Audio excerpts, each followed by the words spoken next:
Isang magandang araw na naman mga kapatid. Tayo magluluto ng tonkatsu para sa hapunan namin ng mga bata. So una, nilinis ko yung baboy, tinanggal ko yung balat, buto. Then pinitpit natin gamit ang plastic at yung pan-tender para at least mas mabilis maluto, malambot at mapadlapad ng konti. So yun, nilagay ko lang siya sa plastic para kahit anong pukpok mo hindi tatalsik. Tapos yung mga pinagamitan, inilagay ko na dun sa plastic. Nilagyan ng asin at paminta, tinimplahan. At yung itlog, syempre binatin na natin yan. Tapos nun, pagkatapos niya batihin at ilalagay mo na yung powder mo na tol. Yan. Yung na ng harina yan para doon kakapit yung itlog.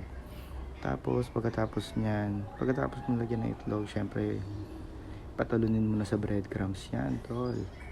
Yung breadcrumbs na yan galing pa ng kawalan. Tapos yun, pagkalagay mo na ng breadcrumbs at ready na ang lahat, painitin mo na ang mantika. At syempre kapag may init na, salang mo na yung tonkatsu mo dyan.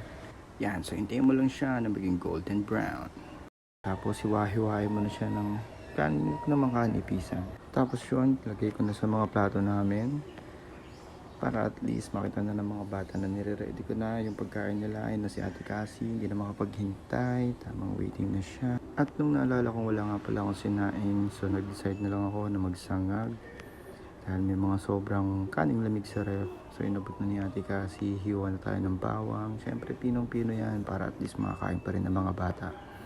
Kasi pag malalaki yung mga hiwan, talagang siniseparate talaga nila sa kanin nila at hindi nila nakakain. Sayang naman.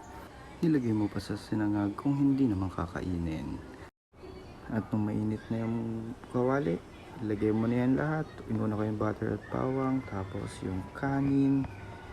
Yan, pinitpit-pitpit para maging buwaghag at imekos-mekos mo na yan. Nilagyan ko lang ng konting asin para magkalasa ng konti. At ayan ang finished product. Sarap yan. Kain. Bye.